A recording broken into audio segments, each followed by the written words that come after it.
Yeah, boy, it's episode 153, and this is a Fantasy Football Auctioneer podcast. The Fantasy Football Auctioneer podcast is the official podcast of thefantasyfootballauction.com, the internet's only website dedicated to all fantasy auction. You can find us on Twitter. We're at Fantasy Auction.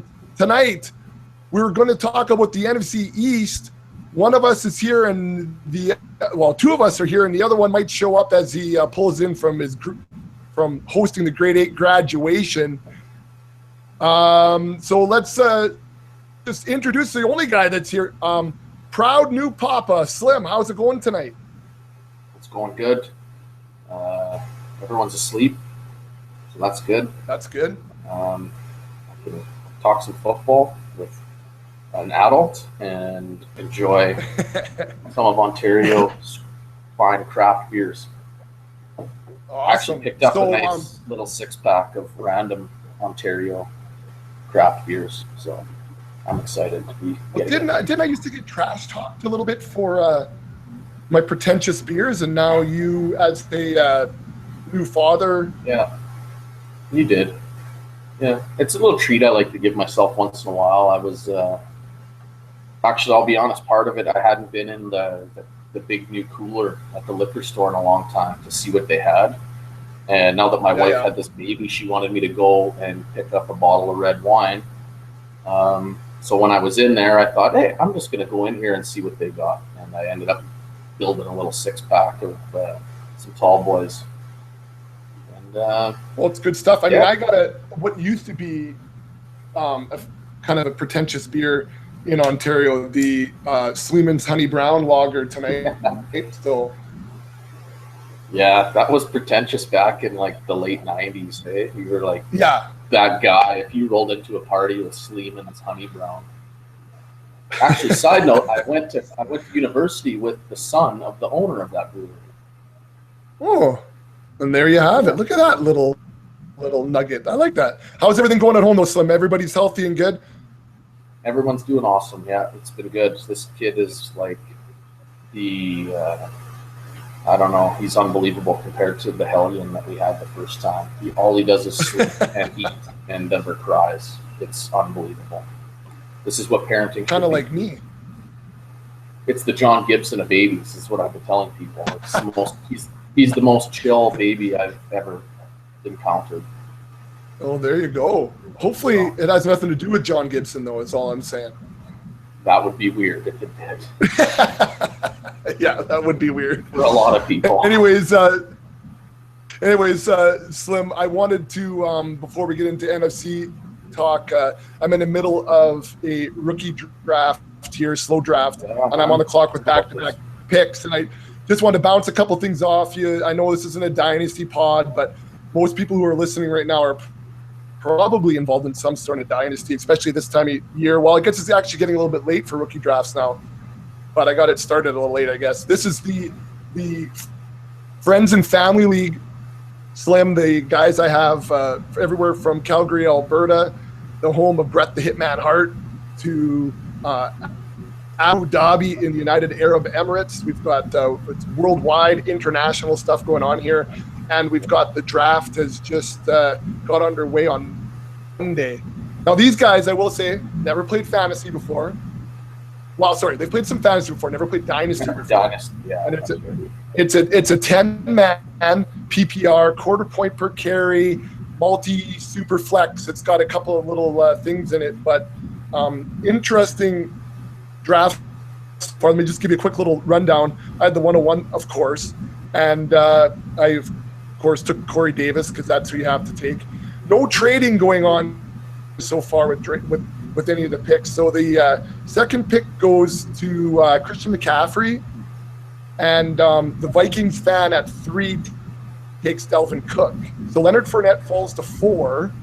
Hammer gets him at 4, followed by Mixon, and then the 106 was Kareem Hunt. Any discussion about those top 6, which is usually the dynasty tier there? Yeah, I hate the Kareem Hunt pick. It's 6. But other than that, I mean, you can say what you want about taking Cook at 3. If you like him, take him there, I guess. Yeah, go get him. You could discuss pros and cons of any of those guys in that range. So He is the Lat Murray owner also. Yeah, I figured he would be. I know who you're talking about as this Vikings fan. He probably has Diggs and Balin too. No, I have Diggs.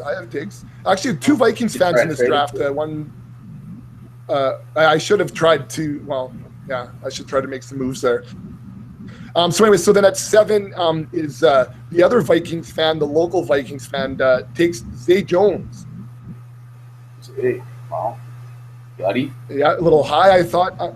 OJ Howard at 8, Evan Ingram at 9, and rounding out the first round at 10 was Alvin Kamara. I just thought Zay Jones is probably a little high at 7. Yeah, if you're going to go wide receiver, you might as well take Mike Williams, I suppose. Actually, I would probably take John Ross. But anyway, I know that Johnny goes in round 2. But yeah, so moving into round 2, we've got it is an IDP. So Jamal Adams, first IDP off the board, far too early. Cooper Kupp, 202. P. Ryan at 3. Curtis Samuel at 4. We have our first linebacker, Gerard Davis at the 205. And at the 16th pick overall is Mike Williams. Slim. Well, I'm not a big Mike Williams fan, but at that juncture, I would probably have to strongly consider taking him. Well, I think the 16th pick. I would have still taken John Ross over Mike Williams, and not to get too far ahead, but David Njoku I would have taken over him too, and I think that this will lead us into what's coming here. So I've got so next up at 207 is Juju. John Roscoe is at 208. First quarterback off the board, Trubisky, goes at 209, and now I'm back-to-back picks here, so I thought it might be interesting for us to kind of walk through that. I like Njoku there. Back-to-back here, so wow. Njoku is a no-brainer. Love the guy. Think he's love everything. I was high on him, even in our 12-team dynasty rookie draft. I tried hard to slide back into the late first during our draft to get him when he was sitting there around 110 still, and couldn't do it. But so I think at the late, what are you at the 10th pick in your second round? Last pick in your second round? It's 10-team. This is a phenomenal value. I would do that in a second. Now, with Superflex, that's a little interesting because it's Superflex. My quarterbacks right now are Big Ben and Stafford and Tyrod Taylor. I'm pretty stacked at tight end now with Njoku there because I got Gronk, as we talked about in a prior pod. I have Eric Ebron and Kyle Rudolph also. Ooh. So it's not too shabby. My running backs are the lighter area, but we only have to start one. So I do have Todd Gurley in there, and I have Eddie Lacy for whatever that's worth. Gio Bernard, which is okay. Rex Burkhead, whatever. And I do have Theo Riddick also. Yeah, you're fine. Nothing too fancy there, but man, if I was you, I would be making a big push for someone like David Johnson. I would trade Gurley and whatever, I don't know, one of those tight ends. Hell, maybe even Gronk. So here you go. Here's Gurley and Gronk. Give me David at wide receiver, I have Dez and Amari Cooper, Diggs, A. Green. I've got Sammy Watkins. I got Willie Snead. You said AJ Green? Yeah. What the fuck? How was no one else at the draft? Okay, well let's recap quick. Remember, I had the 101 in the startup. I traded back. I got 108 and the 203 for the 101. Yeah. Mike Evans almost fell to me at 8. He went at 7. So I took AJ Green at 8, and then I came back with Amari Cooper at 203. Then I had my end of the round pick, and I believe I took there. I didn't get Gronk until the 5th, but I do have Kevin White. I got Perriman in there too. I got Devontae Parker, Tyler Lockett, and Corey Davis. I just drafted too. I don't have my other new kid as a dependent on my life insurance yet. On my health coverage. I'm gonna have a heart attack listening to it. I know. They started going into IDP again, new to Dynasty, right? They started getting into IDP, so then I just kept going receiver, and then I went at the end for IDP. I got Everson Griffin, Ryan Shazier, and Telvin Smith, and then Keith Tandy as a safety. And I mean, those are gonna move week to week probably, anyways. My linebackers aren't bad. You only have to start one at each position, so. No, if it was me, I'd be taking Njoku easy, and I would probably be going Godwin. But with Superflex, I don't know. Like for me, with the quarterback class this year, I was just never really confident in any of them. And like Trubisky's gone, so I mean, I like Mahomes, I like Kaiser. I don't care for Watson too much, but I just don't know if now's the point to take either of those guys. No, and I think I should sit on them. League. So yeah, I would really just then Njoku and Godwin are the best players available on my board, and then for me it kind of starts to drop off a little bit, but I would just snatch those two guys up, and then I'd be looking to trade with the rest of those other guys and just smash, get a top running back, and just get an RB. Start just beating them. All right, just start laying the beat down. Wow, I don't know, man. Those receivers are like freaking sick. Yeah, it's pretty sick. All right, so I just followed your advice. I took Godwin there. I took Njoku already. So I'm going to be sitting here for a couple of rounds now, and away we go. Yeah, you're going to have some good guys coming at you at the top of the board. Oh, no. The best thing about this, I'm at the bottom of the board. The best thing about this league here so far, though, I mean, yeah, okay, they're not very experienced fantasy players, but I did get a text from one of my buddies, and his comment was that I saved our friend group from high school, that we'd never talked. We were old, and having a common app for us to share, which for us is a line app, has brought everybody back, and now they're talking about reunions, and it's so that part is, I guess, another reason why you play fantasy football. You can not only win all the money, you can not only win all the monies, but you can still rekindle old relationships. Look at that. It's going to be win-win for you. Look who just signed on. Mr. Blister. Blister, how was grad? I've been here for 10 minutes. I have the screen off. I knew that was what was going on. I didn't want to interrupt you. Grad was fine. It was good. They're having a big camp out now tonight, so I have to go in the morning and make breakfast. They're on a camp out? Yeah, camping out in the bush. Classroom? Yeah. What? Yeah. Big sleepover. You got Rick Astley Rick's spearheading it. There? Good for him. Yeah. I'm more, and like the kids will be fine. I'm more worried about him. Now, the best part about him, though, is that, he's never going to give up, right? I mean, sorry. That's right. Had to.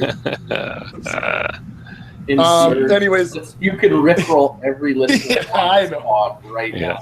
It's that little audio clip. So, Blister, we're going to talk about NFC East. We actually made a little move as you weren't here, so we went into what Slim was researching. So it should be shared with you. A folder there called NFC, maybe. Share it with me now.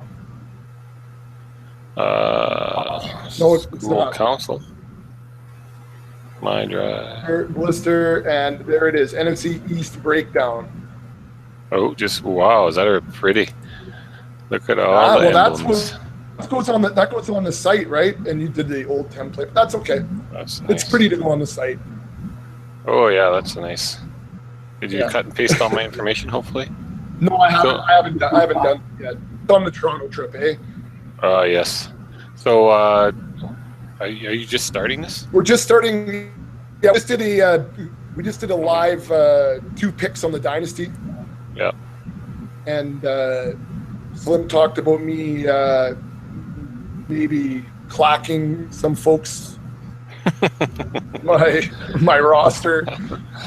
Yeah, the early indications, what you showed me the other day, I almost died. I need to get some. Well, just so you people- know, John Ross just went at 208, and Mike Williams at 206. This is just a dynasty draft? Yeah, Hey. the rookie draft. Wow. When Narinsky comes home this summer, I'm going to sit down with him and coach him up. He's going to be My Well, goodness. pumping you with He's trade offers. going to be using. He'll be using the algorithm for all the drafting needs. So, anyways, all right. Let's get out of dynasty talk. Let's get into auction talk. All right. Auction. You guys ready? All right. Let's do So it. if you guys are ready, then I'm ready. Let's cock the hammer. It's time for action. All right. So, like I said, we're going to break down NFC East this week after we did just a little dynasty talk because, it is the season. Anyways, on the website, we will have rolling soon the membership site where you're going to have all the breakdowns for you. I will post a couple of freebies on there so you can have a little what type of work we're offering inside the membership area. So Slim did some NFC breakdowns last week. If you missed it, we released 2 pods, I guess 2 weeks ago now, released 2 pods breaking down both AFC divisions. And Slim, you took a look at the NFC and got us dialed in there, right? Yeah, I've been starting to go through team by team and just starting to look at who some of kind of the potential values and guys that maybe you want to be targeting in your drafts at various price points and things like that. So, yeah, it's kind of the I don't want to say the tedious part, but it's definitely the part. I actually don't mind doing it, but it does take a lot of time. But to me, it's real important for you to know these are the guys that everybody knows. Zeke Elliott is a target for everybody's team. He's good, but it's the guys that are going to win you your leagues are going to be these guys that are really values that are going to help produce their current AAVs. So these are the ones that you need to find. The guys that do consistently well are good at identifying these guys and loading their rosters up with them. Right. All right. So, let's transition right into Zeke's team. First team on the list here is the Dallas Cowboys. So as we go through this, we take a look at some of the moves and the studs and the value picks, the breakouts and the busts, and then any other kind of news and notes around the team. So, Slim, when you're taking a look at the Cowboys, what did you see? Yeah. So when I do my breakdowns, I try and highlight, one steady producer, call him a stud, if you will. One guy who can typically be had at a value at his relative price point in drafts. And then I look for one guy who's going to break out maybe a little bit past what we're expecting and what we've seen in the past. And then one guy who I kind of call a bust that I'm typically looking to avoid. So the one guy, I guess, that stood out to me was Cole Beasley. Pretty sneaky stat line last year. He actually led the Cowboys in targets. He had 98 last year. He finished as the wide receiver 32. Now, just to put this into context, I'm going to be talking in PPR terms. Right. Pretty much every league I play in is PPR. So I try and when I write these up, it's geared towards PPR format. But he had 98 targets, 75 catches, 833 yards, 5 TDs. And for a guy who's essentially free, to me, these are one of these guys, like I want him as my wide receiver 5 or 6 on my team for when bye weeks are happening, when injuries happen, things like that. Plus, I think that another year with Dak Prescott as the quarterback is only going to help build a little bit more chemistry. Maybe defenses start to cue a little bit more on Zeke and he has to pass a little bit. I was looking at some of Dak's passing stats last year, more so when I was trying to break down Dez, and I was surprised at how, for a rookie, how efficient he was, especially like throwing the ball deep and things like that. I was surprised by that. So it made me rethink a lot of the things I was thinking about Dez actually going to this year, and I actually bumped Dez as a breakout because of that. So yeah, I like Cole Beasley. I think he'll be able to lock in with Dak quite a bit, especially with Witten getting older. Beasley's pretty athletic and a very good slot receiver. Well, I think, Blister, if you take a look at it, I think Slim makes a good point on Dak. I thought that a lot of the quote-unquote the experts and analysts are pretty hard on him and just say, I've been talking more that he's a game manager, and I think he's actually seems like a pretty decent quarterback. Well, yeah, he had a great year last year. I mean, a breakout, and was arguably as much a Rookie of the Year candidate as Zeke was in the end. And obviously, they don't have Tony Romo there anymore because of Dak's ability to play. So, I think he's a quarterback. You're going to still, like you just said, you can pick him up in your auction. I bet you he's $1 quarterback if you want to stream him or if you want to start him. You probably can't go wrong either way. But definitely someone to keep an eye on. And if you're going to be playing the late round, low budget quarterback, then Dak is definitely going to be a guy you're going to probably have in your roster. So, Slim, do you crank up Beasley because a little bit of a decline with Witten as well? I wouldn't even say I'm necessarily cranking Beasley up. I think I'm just he's just on my radar as a guy who's not on most people's. He often gets overlooked, and I'll be honest, I think because he's this small white dude who doesn't make explosive plays, but he's very agile.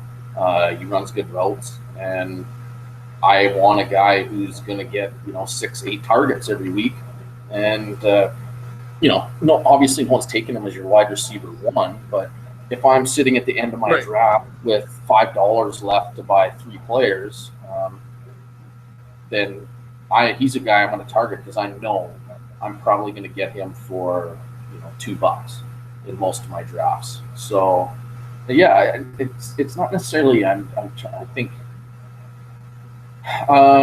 with the whole offense in Dallas, I don't think anyone takes necessarily a huge step back.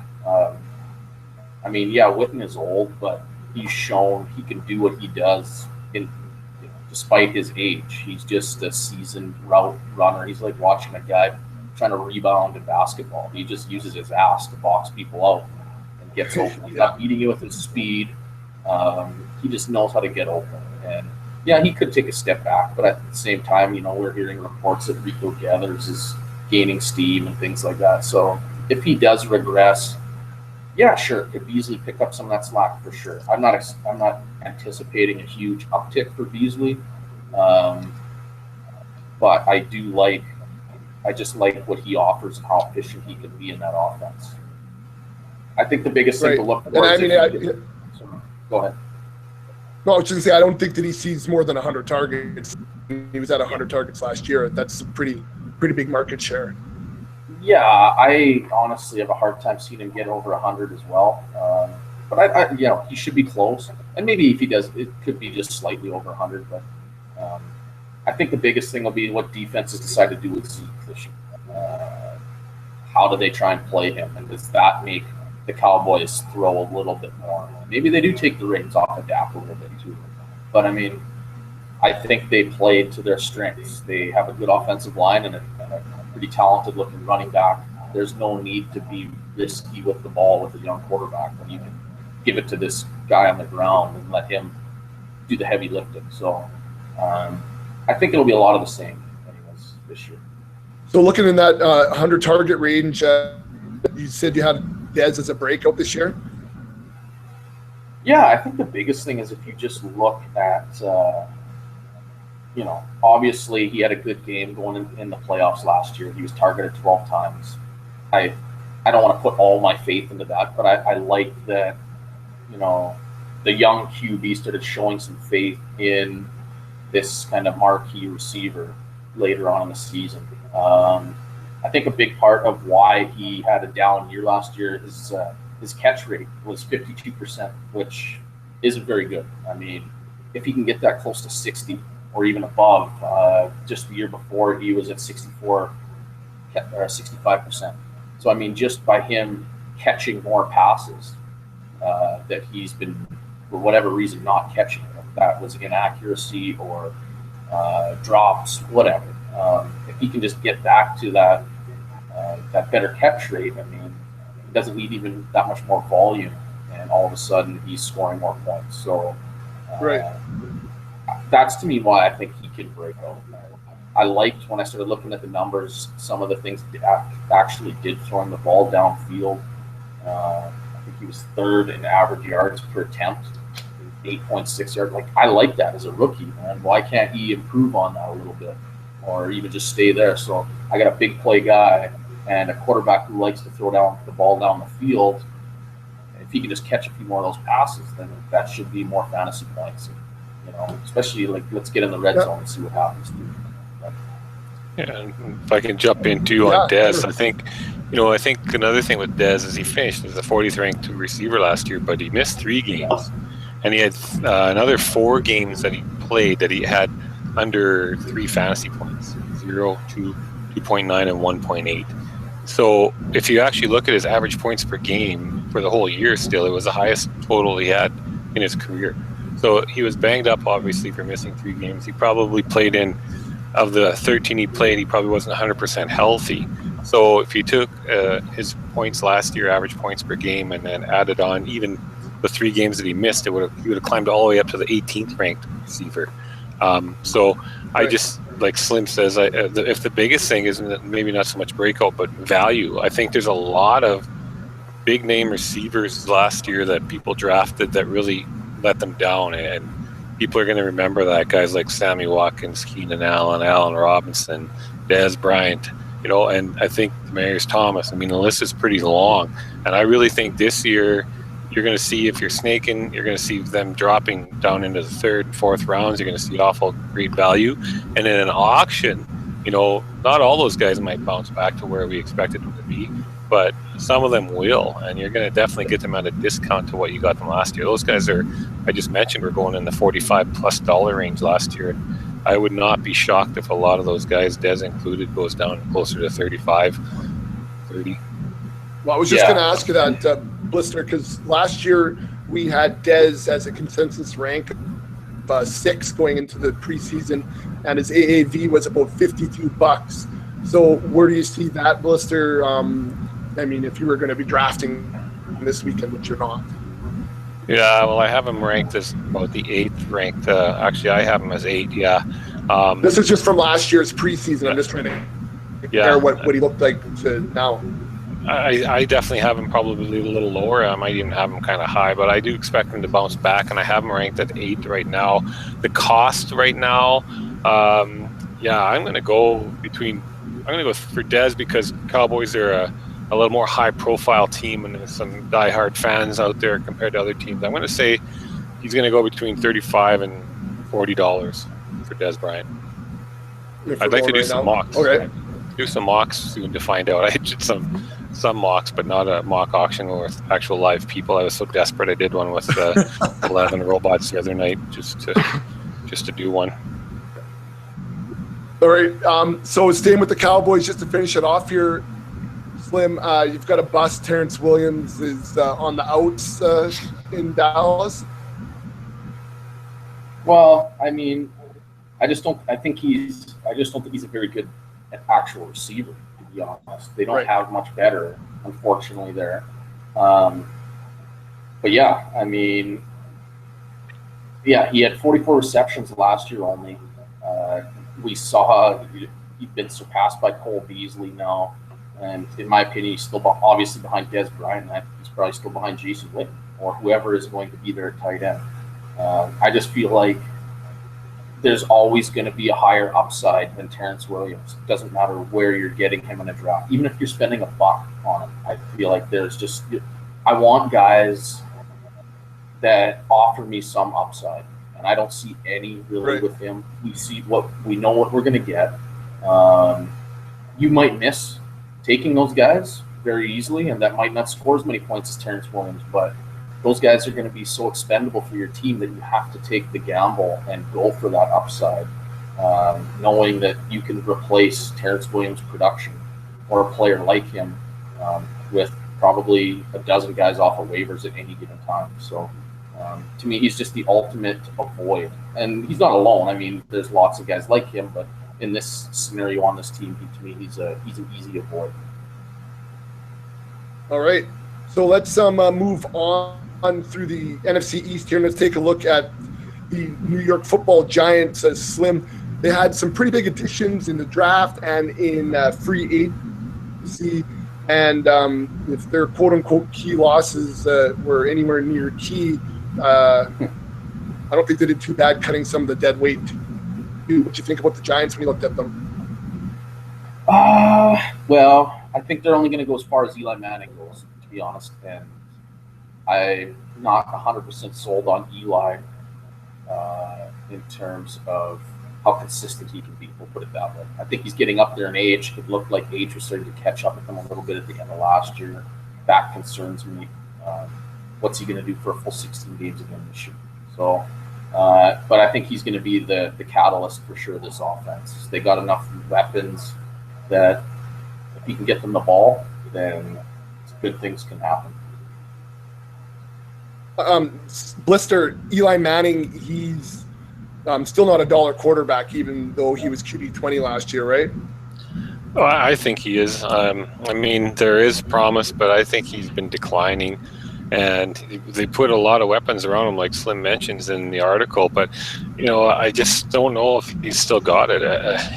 If he can't produce this year with the number of weapons he has, then I guess it's time to just leave him on your waiver wires. But, I'm not willing myself to pay more than $1 for Eli. All right. And so, Slim, you're going to pay a few bucks probably for some of the additions that they had this year. Well, maybe not all the additions, but Brandon Marshall in particular. What do you think about the move there, and what does that do for his fantasy value? I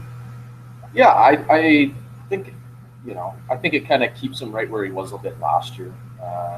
To me, again, he's another guy that, to me, it looked like he was starting to show a little bit of signs of aging, which is natural. What worries me when you start to show these signs, though, that it can be really abrupt at how fast you just become mortal again, or just like the average Joe athlete. So I do worry about that a little bit, but I'll be honest, I don't really love their run game. I'm not sure how great their whole line is going to be in terms of run blocking. So I think there's a chance for volume there, and I like the fact that if they are in the red zone, I think, and this is the knock on Odell Beckham, I think that Brandon Marshall, though, does become their number one red zone threat, only because defenses will key on Beckham and because of Marshall's size. And we've seen it in the past that he can be used in that area of the field. I think he does have fantasy value. He, I don't think he's going to get wide receiver one production anymore, but again, if you get him for cheap in your draft, I still don't know what that price is going to be. I feel like in some drafts he could go very cheap, because I just think that this section of wide receivers, there's just going to be so many of them that it's going to make people not want to spend on any of them, we'll say, especially, if you're in the middle of that horseshoe kind of thing. So, right. Yeah, it's going to be very draft specific, and it's going to be interesting how a lot of these guys play out as we get through the summer here. So, Blister, Slim brought up the Giants' running game. What do you think about Paul Perkins this year? Is he worth having on your fantasy team? I think he's worth it. I think he's going to be the starting running back there. The early indications of what I'm hearing is, he's becoming kind of a steal in the drafts. A lot of analysts, experts, whatever you want to say, they're quite high on Perkins. I mean, he hasn't shown a whole lot, but this could be a situation kind of like maybe like an Ajayi or somebody that gets a chance down. If he's healthier, maybe he can really, really produce. I mean, I really look at the list of guys behind him, and it's nobody scares me all that much. You know, Shane Vereen can't usually stay healthy, but he always is more of a PPR back. The rookie Wayne Gallman, we'll see what he's got, but Sean Drone, Orleans Darkwa, you know, those guys could siphon away carries if Perkins is ineffective. I think they'll keep going through this carousel until they find out who they got. But I think you can probably get Perkins, you know, for, I mean, right now I think I'd be willing to pay, if it was $12-14 for him, to get a starting running back and potentially an offense that could move the ball well with all the receiving studs out there. You know, they can't really afford to. They probably won't be stacking the box anytime soon because of the fact they got Marshall, Shepard, and Odell Beckham, and, you know, now Evan Ingram too, and other guys. So, you know, I guess his running room might be there. The touchdowns, that's hard to say. I mean, they have so many options to throw to. Slim mentioned Eli's touchdown total could go up because of so many weapons to pass to, but I definitely think Perkins is a guy to keep watching this through camp. If he can get through training camp, you know, healthy, then I think he's going to get first crack at being the lead back there and hopefully do something with it. And right now, I'm more confident in him doing something with it than not. So I'm leaning on the Perkins bandwagon, I guess you could say. You're buying the pancakes, is what you're saying? I'm buying the pancakes. Yep. He's a polarizing player. I think you listen to a lot of other people talk or write. You know, either they're writing him off, or they're like you. They're kind of thinking that it's at least a situation to monitor, right? And it might be a value. He might not be your RB1, but you don't have to spend a whole lot of money to get a team's RB1, and that's maybe something worth looking at, right? Yeah, for sure. Now, Slim, moving into last year's darling of the draft, Sterling Shepard, he takes a little bit of a hit here with Brandon Marshall and with Evan Ingram joining the team. You've got him listed as a bust for this year heading into 2017. Yeah, I mean, I just don't see what he does well enough for him to carve out enough of a role just to be viable weekly. So, you know, some people will look at his touchdowns that he caught last year. I just don't see that as being sustainable, especially now that guys like Marshall and Ingram have come in. I think Vereen right now is healthy, so he's going to be used more in the shorter passing game, which would hurt Sterling Shepard's value as well. Yeah, I just have a hard time seeing there being enough volume for me to want to own Sterling Shepard. And I think that people are still going to be willing to pay a decent price in drafts because he's young and because of the numbers that he put up last year. I'm just not going to fall into that call it a trap, I guess, for me. All right, well, moving into, to continue talking, I guess, about volume and young receivers, let's take a look at the Eagles now. There's a ton of young receivers. They brought in the Grizzly vet and what was a young up-and-comer into this crowded, murky wide receiving core. Slim, what about the Eagles? What do you see with them heading into 2017? Man, actually, I was reading a site today, and man, they were pumping the Eagles' tires a lot. People were saying they have the best defense maybe in the NFL, that they were voted as having the most improved offense. A lot of accolades right now, which we'll see. I mean, I'm not ready to drink that much of the Kool-Aid yet. I think they should be improved. I like what they're attempting to do. I mean, a big part of it, as always, or every team, it stems with your quarterback. I'm not sure I'm ready to just anoint Carson Wentz. I saw one article that he's predicted to be in MVP talks, which I can't get behind quite yet. But yeah, I mean, how do you not like them bringing in guys like Alshon Jeffrey? You know, so I like what they're trying to do.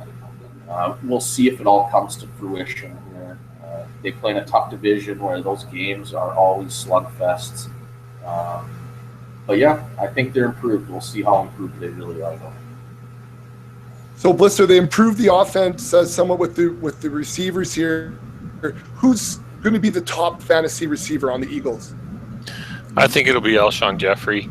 I mean, he disappointed us ever since we took him in that high stakes league. We talked about that already once, but I've always hated back to this high stakes league. I've always hated him ever since then. But Jordan Matthews really hasn't produced the numbers, the consistency that we kind of were hoping for and expected for with that receiving class from a few years back.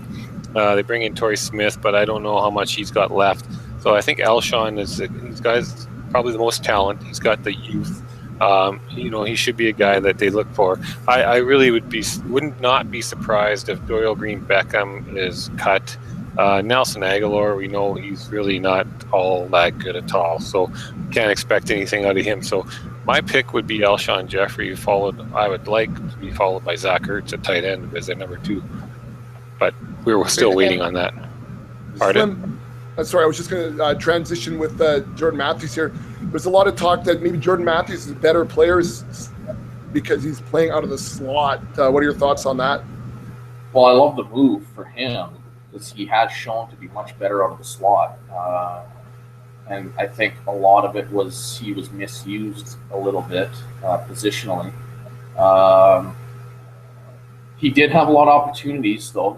There's no doubt. I mean, playing with Chip Kelly the first year with Peterson, they ran a lot of plays, and he was a little bit all over the place. But I think if we look back to when he came into the league, a lot of the talent is there. What's messed him up is, yes, he's been injured, ankle injuries, knee injuries. Obviously, that's not going to be good. And again, it's this press man coverage. He just hasn't shown the ability to be able to beat that consistently. So, getting in the slot could be a good thing. What was this? In 2015, he was a wide receiver 17, and that was only with 85 catches. So if we can get back to anything close to that, last year he was outside the top 40. Or this year, right now, he's ranked usually around, just outside the top 40. So, I mean, if you can get a guy there outside of number 40 and he gets into the top 20, he's a value to me. And right outside of Alshon, I do have Ertz as a breakout. We'll get into that probably next. I don't necessarily feel super confident about that, but somebody's catching passes there. So I think there'll be some volume there for Matthews if he can stay healthy.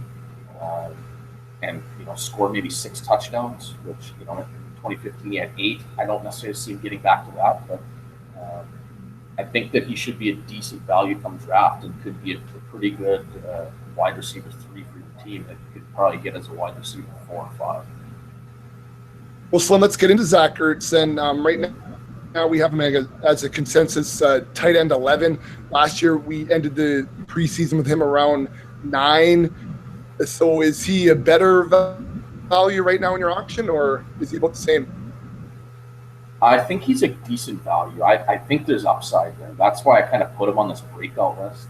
The thing with Ertz that's so infuriating is, and Blister could probably speak to this as an owner, and I've had him in different leagues too. He's just inconsistent, and it's like golfing. He's always at the end of the year. He gives you those couple big games, and you're like, oh, hey, there's the Zach Ertz I've been waiting for. I better hang on to him a little bit longer. There it is. Yeah, he's ready to build off of that. It happens every year. It's like that one nice drive you nut on the golf course when you're slashing around all day, and you think, you know what, fuck it, I'm coming back tomorrow because I got something to build off of. But yeah, to me the biggest thing is, can he improve on his 4 touchdowns he had last year? If he can do that, there's no reason why he can't get into that, tight end 5 range kind of thing. And that's what I'm relying on actually as a breakout. I don't know if he get it. I think he should be able to, and I'm going to give him one more year. I'm going on the record right now. This is my last year I'm ever going to list him as a breakout. If he fucks me this year, he's done for me. So if anybody who's in a league with me where I own him, if he's shitty this year, you can come and get him for next to nothing. I'll trade him like I traded Sterling Shepard to everybody for a bag of shit. That's how much I wanted to hang on. I would have rather sold for a bag of shit held on to him any longer. Put it that way. And there you have it. Official. Yeah. Sorry, go, Buster. Well, I was just looking at some of his stats. In 2014, when he came in, played 16 games. He had 4 or 5 double-digit games, 1 over 25 points. In the second year, he had 7 double-digit games, and 3 were over 20 points. And last year, he actually had 8 double-digit games, and again, 3 were over 20. One was his last game of the year when Dallas rested all of his starters was almost 39 points. But like Slim says, he has these double-digit games, and 11 is nothing to phone home about. But he has the first game of the year 11.8 points, then he goes 6.7, 3.2, 2.4, 5.9, and that's the stuff that drives the guy crazy. Face, right? Yeah, and then he has he sprinkles in a couple more games, 6.6 and 5.3. So it's tough. I mean, it's when especially I guess the toughest part of it is, it's not like anybody else in Philadelphia was running roughshod over anybody. You know what I mean? Like there was nobody else that they were going to that was great. So Jordan Matthews finishes as a 48th ranked wide receiver. They have running backs by committee, and they're banged up half the time. So who are you relying on to get all your fantasy points and to move the ball? Right. And if you're not going to give it to Zach Ertz, I mean, when he gets it, he obviously does a good job, but there was nobody else there last year. So yeah, you would expect more because of the fact that there's not a lot of competition for targets. Now this year, they bring in a couple other players, Alshon, Torrey, they got Jordan there still, and Sproles is there in the backfield. He'll catch some passes. So yeah, it's frustrating, but he ended up finishing, I think, top 6 last year, and that could keep his price up a little bit more yet this year. If guys it'll be more so for guys that haven't owned him. A guy like Slim and I, if you've owned them or anybody has owned them, they're probably going to say, no, at $8 or $9, they're probably saying, nah, I'm not going to pay any more for that headache. And then somebody that hasn't owned them might jump on them, buy them for the first time at $9, and Right. get a tight end 3 over the course of the year, which will be really make it even worse. So put him on the hate list. Hey, Slim, we didn't touch on anything you want to mention there with his move to the Eagles? Yeah, I think it's, again, a buyer beware scenario here. It's hard. Any guy, to me, he came from the perfect situation for him. He came from a team that ran a lot of plays, which the Eagles will run a lot of plays too, at least what they've shown the last couple of years. But to me, there's a big difference in the types of plays that the Patriots run versus the Eagles. And what I mean by that is the Patriots are putting points on the board. So either he's getting a lot of touches in the red zone or on the goal line, which is phenomenal if you're a goal line back, obviously, which Blunt typically is. Or they're playing with a lead because they're shit-stomping somebody because they play this. For example, they play the Jets, the Bills, and the Dolphins 6 times a year. And so they're up by 30 at half, and that means that LeGarrette Blount is going to get 30 carries now. So he's sustaining drives. He has to pick up first downs, things like that. I just don't see the same type of scenarios happening in Philly. One, they're not going to score as many points, so that's going to mean less red zone looks. It's going to mean less first downs, third shorts, things like that. So I don't know. I just think we're comparing apples to oranges, and if there's somebody in your league who's willing to buy Blount based on what he did last year, then you have to let him because he's going to be overvalued then in your draft. Is that Alexa in the background? Yeah, I don't know what happened. She woke up. What does Alexa? Why do they do that sometimes? Because the other night, was it really Alexa? Yeah, it was. Oh, there's that in my house too. She just starts coming out of nowhere, not even connected to anything. It scared me actually when I was talking. I was like, "What the fuck?" I don't like you that. guys both have Alexa, and I'm the tech dude. Yeah, Alexa can do a lot of stuff for you. Yeah. Even when you don't want her not to. Good yet. Yeah. Oh yeah, she is. Speaking of not that good devices you haven't paired Slim. up with. Speaking of not that good yet, Slim. Let's take a look at Washington. They've gotten rid of a few guys. They've brought some guys in. The draft and the running back position is going to be a little bit. it's going to be an open market, I think. What do you think of Washington heading into this season? I actually am kind of a Washington homer now. I own a lot of Washington guys on various teams, so I'm going to probably be pumping their tires way more than either you guys expect here in the next 5 minutes. So, but no, I mean, I like Kirk Cousins. I think he's shown he can sling it around. I think obviously they lost some big receivers. They brought in a couple, one. I think they're going to be asking some of the other young guys to step up. I kind of like what's happening there, actually. I like Kareem coming in. But we'll get into that. All right, so Blister, we look at a couple of the additions here. Terrell Pryor, a big addition to this receiving core that lost Pierre Garçon and Djax. What do you think of Pryor, the former quarterback, heading into this season? Well, I know Slim's a lot higher on him than I am, and it's not that I'm not. I'm just a little nervous and skeptical because, he had a really amazing year last year. I kept expecting it, to be a flash in the pan, but he kept producing, all year long. He had a pretty solid season, and I think he's going into a better situation with the quarterback now. Obviously, a team that likes to pass the ball, a team that, again, probably still has questions at running back, whether Rob Kelly can hold down the starting job. If Samaje Perine wins it, I think Chris Thompson is a guy in the backfield that'll probably catch more passes, but at the same time, they might be going to their receivers more so yet. And so I think that Pryor's in a good spot, like Slim has mentioned in the article. And Jameson Crowder's another one that's a PPR guy that I think is really is good as well. And I guess the big question mark will be, will Josh Doxson step up and be the receiver he was drafted to be? And I think that'll be the big question mark this year. But Pryor, again, I'll let Slim speak to his love for him because, like I said, I haven't. I'm just a little nervous. What's that? Go for it. It is love. I do. I love Pryor. In the dynasty, you pick him up. I had him. I give him back to you, and then. Yeah, that was a real little polka we were doing with each other there. No, I mean, here's the thing with Pryor. Like, he's 6'4", 233, runs a 4.41.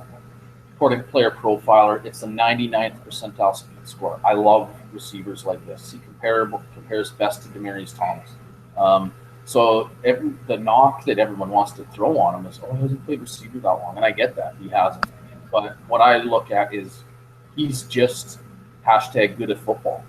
He's one of these guys that it doesn't matter what the fuck he does on the field. He's just better than most of the people that are out there. So, like, I was waiting for the other shoe to drop all last year. I'm thinking, oh, my God, man, I'm going to ride this guy. But if I get a good chance to sell, I'm selling. But most people were skeptical.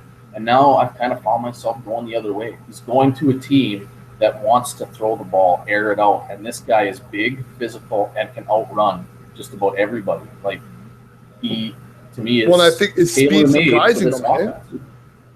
Well, it is, it's just he's faster than you, and he's bigger and can win contested catches. So, like, he can do everything you want a receiver to do. It's just he hasn't been doing it as long as some of these other guys. So now his age. That's what I heard. Like Kirk Cousins. But no, I was just gonna say Kirk Cousins is having a hard time with him because he's faster than he looks. Like he doesn't look like he's gonna hit the mark, and then he's actually past the mark already. Like he's hard to read because of the way that he runs and his size, and that you really got to work on getting on timing with him because he's deceptive. He looks like a linebacker running out there. He's massive, athletic, and it's not even he's playing with a good quarterback for his skill set. And again, here's the perfect kind of storm scenario. He's leaving it or joining a team where they just lost 200 receptions or something, and like just an insane amount of production. And just based on that alone, you would be pretty pumped to. So the 224 targets and over 2,000 receiving yards just vacated, gone. and he was the only guy really here that is coming in. Crowder was there before, Dawson was there before, even though he didn't do much. Reed was there before. So I just don't see how. Like, I honestly do love him. I think that this guy could be a low-end wide receiver one pretty easily. So if you can get him for outside of that, I love that. Love it. So, Blister, if we take a look elsewhere, I mean, I don't think we're too excited about Brian Quick, but Jamison Crowder and Docs, what do you see for their outlook this year?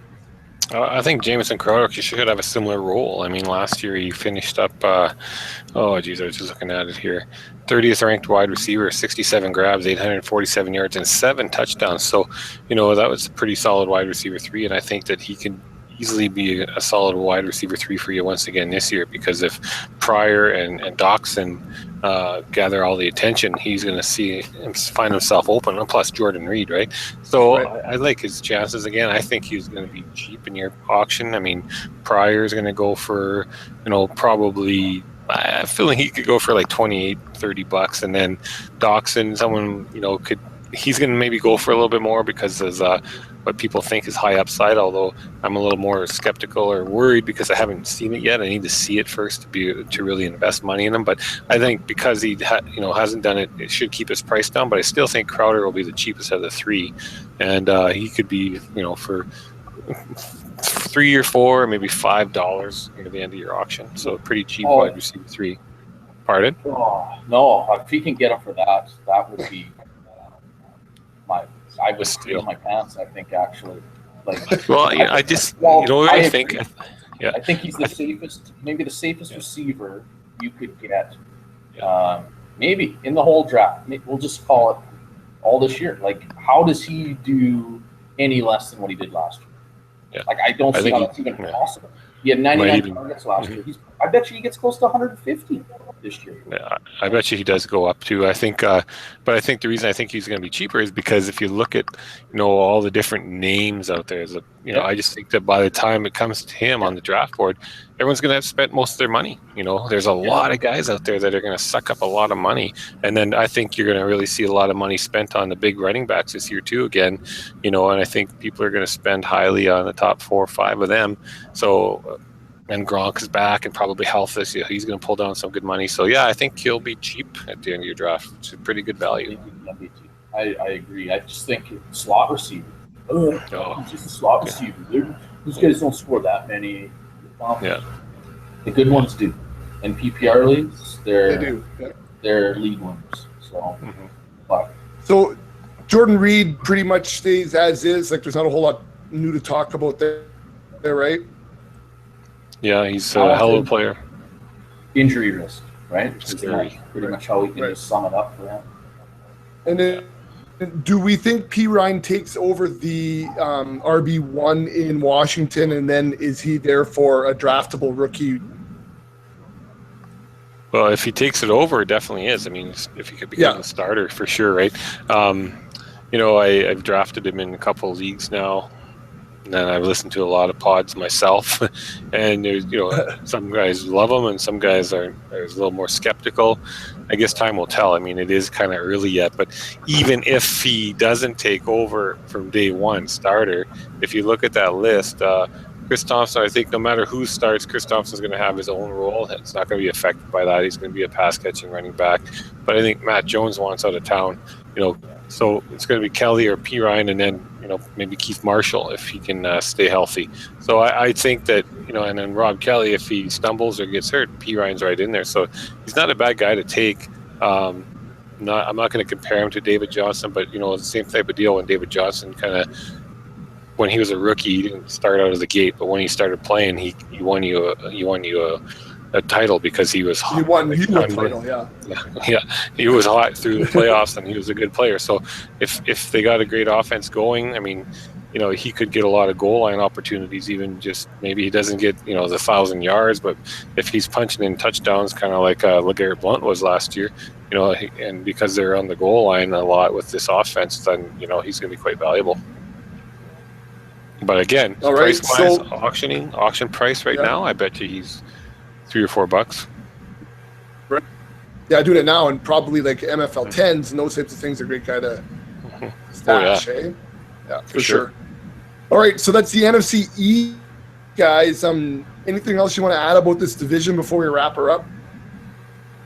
Yeah, go everybody but the Cowboys. Boo. Just kidding. I don't like that comment. I finally get to cheer for it. It's the first time in a while. It's good. Yeah, they're gonna be good. On that note, I saw a guy on a side street in Niagara Falls.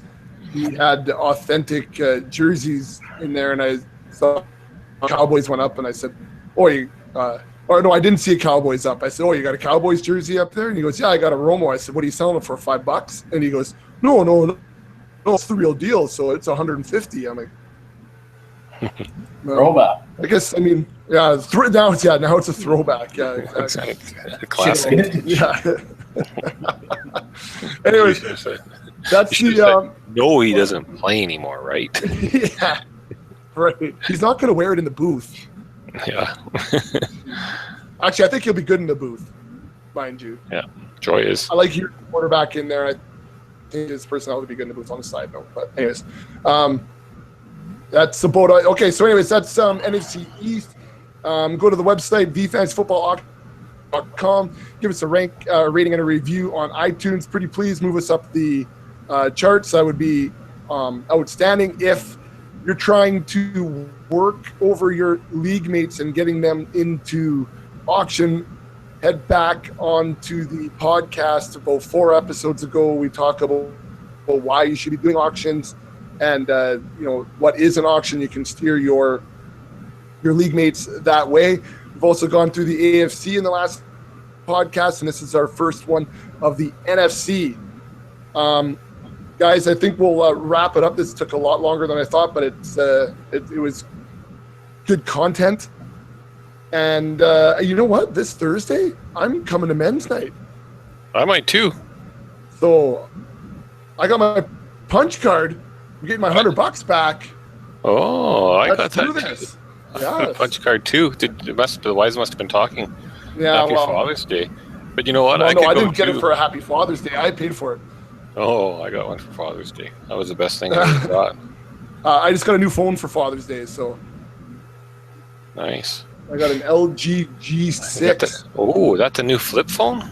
No, yeah, and brand new flip phone. It's wow. I'll pull up the antenna. Hold on. Gerald Everett just went at 302, by the way, and the comment after it was "suck it." So, yeah, that's pretty harsh. Yeah, yeah, probably. Anyways, okay, guys. So that's in an NFC. I'll see you guys. Well, maybe are you going golfing, Slim, on Thursday? Or are you daddy duty? You have a clean up duty because you're a daddy. Night. No, high school grad. What's that? Oh, grad night. Yeah, that's right. We're elementary guys now, so it doesn't work that way. Yeah. Anyways, okay. Well, I guess Blister, I'll see you on the golf course maybe. And Joe Williams just went. Healy just picked him up. And for everyone else, I'll see you when it's springtime in the Rockies.